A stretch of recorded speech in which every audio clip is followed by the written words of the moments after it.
नमस्कार। आज हम हिंदी साहित्य की पुस्तक अंतरा के गद्य भाग से पाठ 2 पढ़ेंगे। सुमिरिनी के मन के, यह पाठ का नाम है।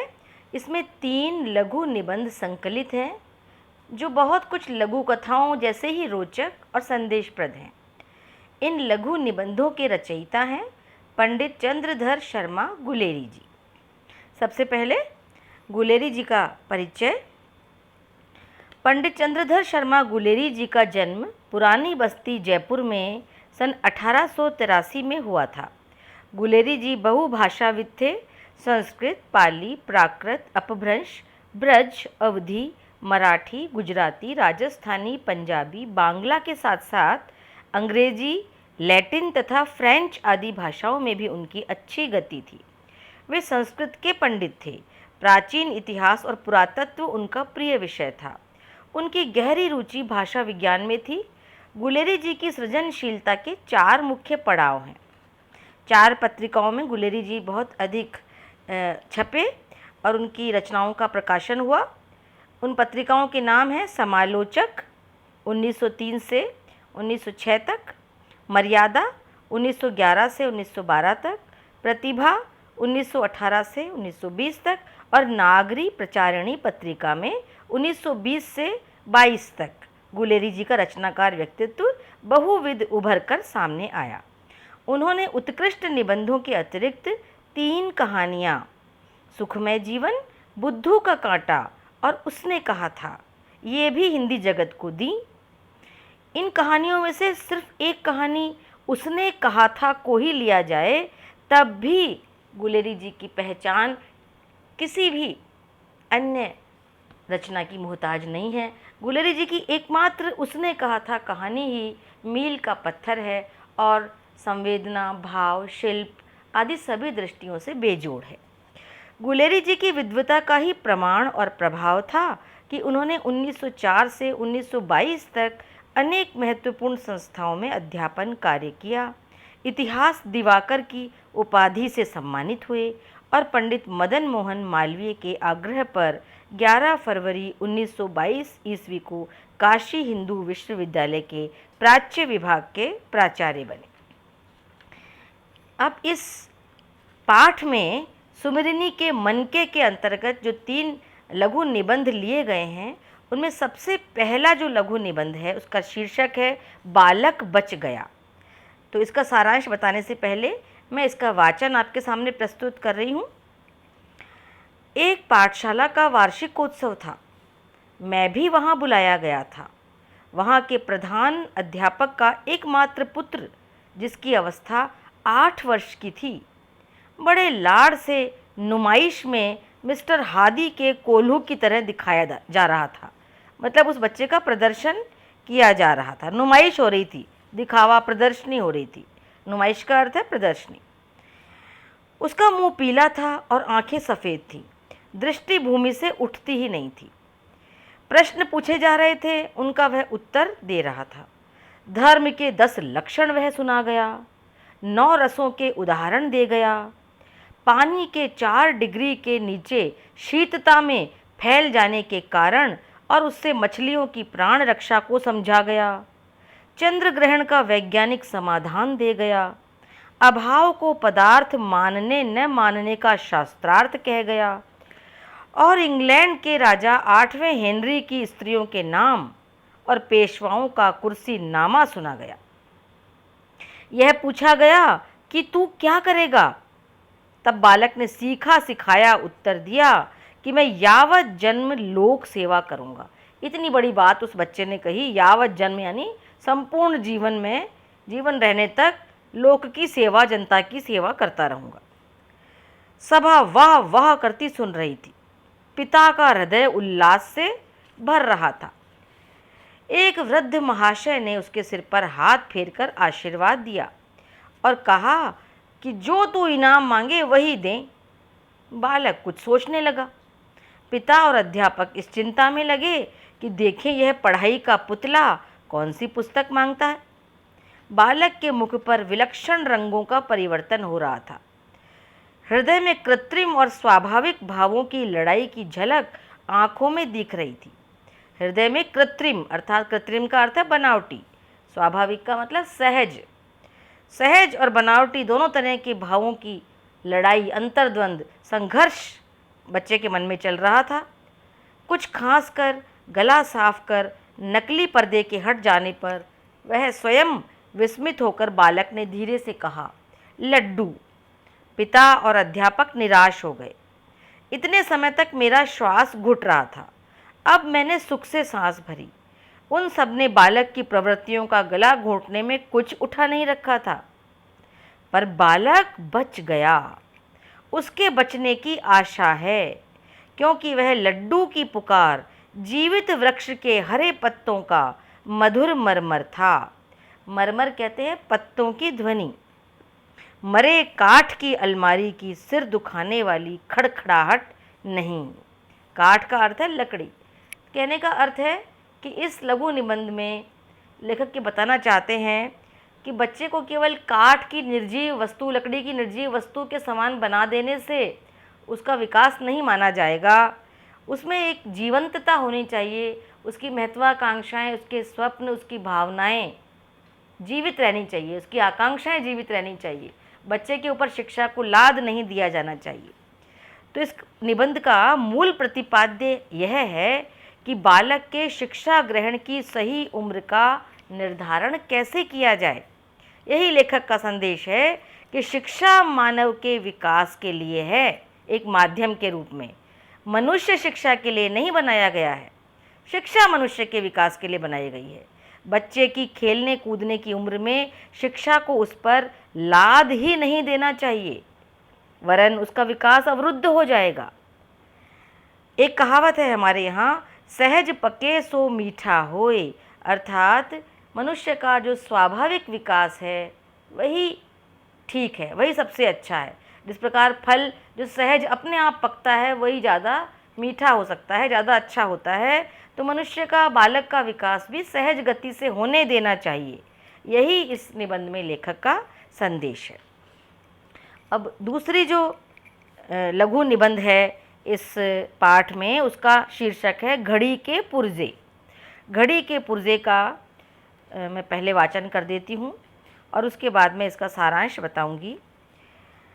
धर्म के रहस्य जानने की इच्छा प्रत्येक मनुष्य न करे, जो कहा जाए वही कान ढलका कर सुन ले। कान ढलका कर सुन ले का अर्थ क्या है?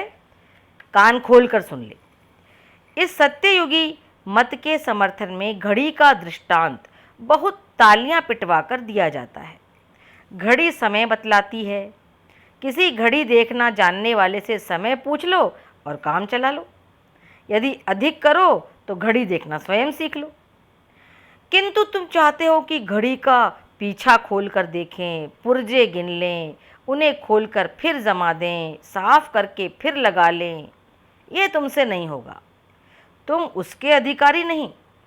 यह तो वेद शास्त्रज्ञ धर्माचार्यों का ही काम है कि घड़ी के पुर्जे जाने। तुम्हें इससे क्या? क्या इन उपमा से जिज्ञासा बंद हो जाती है? इसी दृष्टांत को बढ़ाया जाए तो जो उपदेशक जी कह रहे हैं उसके विरुद्ध कई बातें निकल आवे। घड़ी देखना तो सिखा दो, उसमें तो जन्म और कर्म की पख न लगाओ, उसमें दूसरे से पूछने का टंटा क्यों? गिनती हम जानते हैं, अंक पहचानते हैं, सुइयों की चाल भी देख सकते हैं, फिर आंखें भी हैं, तो हमें ही न देखने दो। पड़ोस की घड़ियों में दोपहर के 12 बजे हैं, आपकी घड़ी में आधी रात है। ज़रा खोलकर देख न लेने दीजिए कि कौन सा पेच बिगड़ रहा है। यदि पुर्जे ठीक हैं और आधी रात ही है तो हम फिर सो जाएंगे, दूसरी घड़ियों को गलत न मान लेंगे। पर ज़रा देख तो लेने दीजिए। पुर्जे खोलकर फिर ठीक करना उतना कठिन काम नहीं है। लोग सीखते भी हैं, सिखाते भी हैं। अनाड़ी के हाथ में चाहे घड़ी मत दो, पर जो घड़ी साजी का इम्तहान पास कराया है उसे तो देखने दो। साथ ही यह भी समझा दो कि आपको स्वयं घड़ी देखना, साफ करना और सुधारना आता है कि नहीं। हमें तो धोखा होता है कि परदादा की घड़ी जेब में डाले फिरते हो, वह बंद हो गई है। तुम्हें न चाबी देना आता है, न पुर्जे सुधारना। तो भी दूसरों को हाथ नहीं लगाने देते इत्यादि।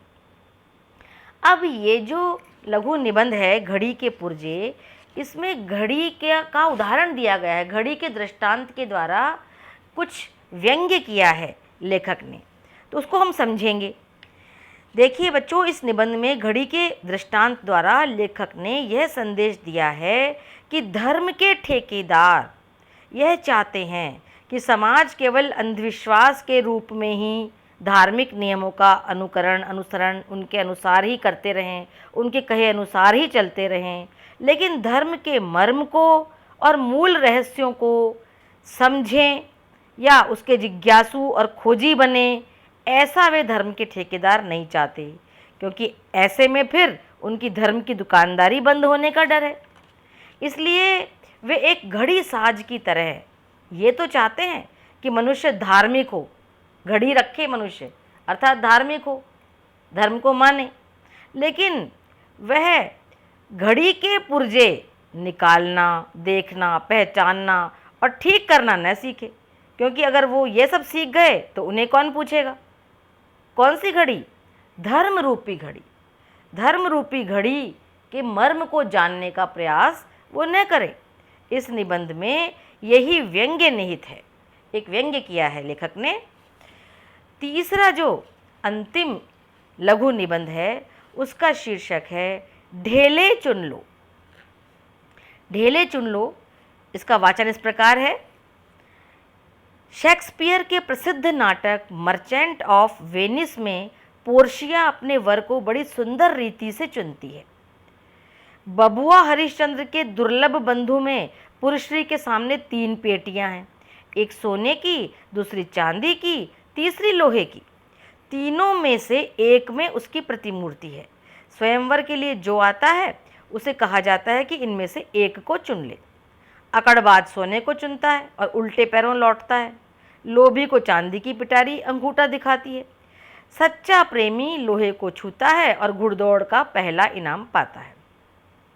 ठीक ऐसी ही लॉटरी वैदिक काल में हिंदुओं में चलती थी। इसमें नर पूछता था, नारी को बूझना पड़ता था, यानी बताना पड़ता था। स्नातक विद्या पढ़कर, नहा धोकर, माला पहनकर, सेज पर जोग होकर किसी बेटी के बाप के यहाँ पहुँच जाता। वह उसे गौ भेंट करता। पीछे वह कन्या के सामने कुछ मट्टी के ढेले रख देता। उसे कहता कि इसमें से एक उठा ले, कहीं 7, कहीं कम, कहीं ज़्यादा। नर जानता था कि ये ढेले कहाँ कहाँ से लाया हूँ और किस किस जगह की मट्टी इनमें है। कन्या जानती ना थी। यही तो लॉटरी की बुझावल ठहरी। लॉटरी का यही नियम था। तो वेदी की मट्टी, गौशाला की मट्टी, खेत की मट्टी, चौराहे की मट्टी, मसान की धूल मट्टी, ऐसे कई चीज़ें होती थी। बूझो मेरी मुट्ठी में क्या है, चित्त या पट्ट। यदि वेदी का ढेला उठा ले लड़की तो संतान वैदिक पंडित होगा। गोबर चुना तो पशुओं का धनी होगा। खेत की मट्टी छूली तो जमींदार पुत्र होगा। मसान की मट्टी को हाथ लगाना बड़ा अशुभ था। यदि वह नारी ब्याही जाए तो घर मसान हो जाए, जन्म भर जलाती रहेगी। मसान मतलब शमशान। यदि एक नर के सामने मसान की मट्टी छूली तो उसका यह अर्थ नहीं है कि उस कन्या का कभी ब्याह न हो। किसी दूसरे नर के सामने वह वेदी का ढेला उठा ले और ब्याही जाए। बहुत से ग्रह सूत्रों में इस ढेलों की लॉटरी का उल्लेख है। आश्वलायन, गोभिल, भारद्वाज सभी में है। जैसे राजपूतों की लड़कियां पिछले समय में रूप देखकर, जस सुनकर मतलब यश सुनकर स्वयंवर करती थी, वैसे वैदिक काल के हिंदू ढेले छुआकर स्वयं पत्नी वरण करते थे। आप कह सकते हैं कि जन्म भर के साथी की चुनावट मट्टी के ढेलों पर छोड़ना कैसी बुद्धिमानी है। अपनी आंखों से जगह देखकर अपने हाथ से चुने हुए मट्टी के डगलों पर यानी ढेलों पर भरोसा करना क्यों बुरा है। और लाखों करोड़ों कोस दूर बैठे बड़े बड़े मट्टी और आग के ढेलों, मंगल और शनैश्चर और बृहस्पति की कल्पित चाल के कल्पित हिसाब का भरोसा करना क्यों अच्छा है। यह मैं क्या कह सकता हूँ। बकौल वात्सायन के, बकौल मतलब अनुसार, वात्सायन के अनुसार आज का कबूतर अच्छा है कल के मोर से, आज का पैसा अच्छा है कल के मोहर से। मोहर मतलब सोने का सिक्का। आंखों देखा ढेला अच्छा ही होना चाहिए लाखों कोस की तेज पिंड से। बकौल कबीर के पत्थर पूजे हरी मिले तो तू पूज पहाड़, इससे तो चक्की भली पीस खाए संसार। तो ये जो लघु निबंध है ढेले चुन लो, यह भी बड़ा व्यंग्यात्मक है, बड़ा तीखा व्यंग्य इसमें लेखक ने किया है कि प्राचीन काल में भी मिट्टी के ढेले उठवाकर लड़की जो ढेले उठा लेती थी उसके आधार पर ये निर्णय किया जाता था कि इस कन्या से विवाह किया जाए या न किया जाए। तो आज हम इतने आधुनिक हो गए हैं, आज युग बदल गया है, पर लेखक का ये कहना है कि आज कौन सा उस पुराने ज़माने के रिवाज में और आज के रिवाज में ज़्यादा अंतर आ गया है। क्योंकि आज भी ज्योतिष की गणनाओं में बड़े बड़े मंगल ग्रह की चाल और उस ग्रह की चाल, ज्योतिषीय गणना के आधार पर आज भी निर्णय किया जाता है कि वर और कन्या आपस में एक दूसरे के लिए योग्य अनुकूल है कि नहीं।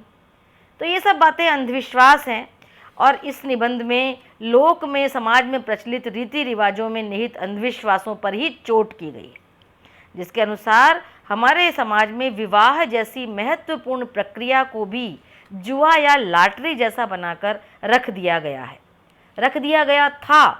पर आज भी ये कुछ चीज़ें अभी भी समाज में समाई हुई हैं। जीवन साथी का चुनाव एक बहुत ही गंभीर और महत्वपूर्ण कार्य है, जिसे मिट्टी के ढेलों के आधार पर संपन्न किया जाना कितना मूर्खतापूर्ण और हास्यास्पद है, यही लेखक ने इस निबंध में बताया है। तो इन्हीं 3 लघु निबंधों के सारांश के साथ यह पाठ संपूर्ण होता है। धन्यवाद।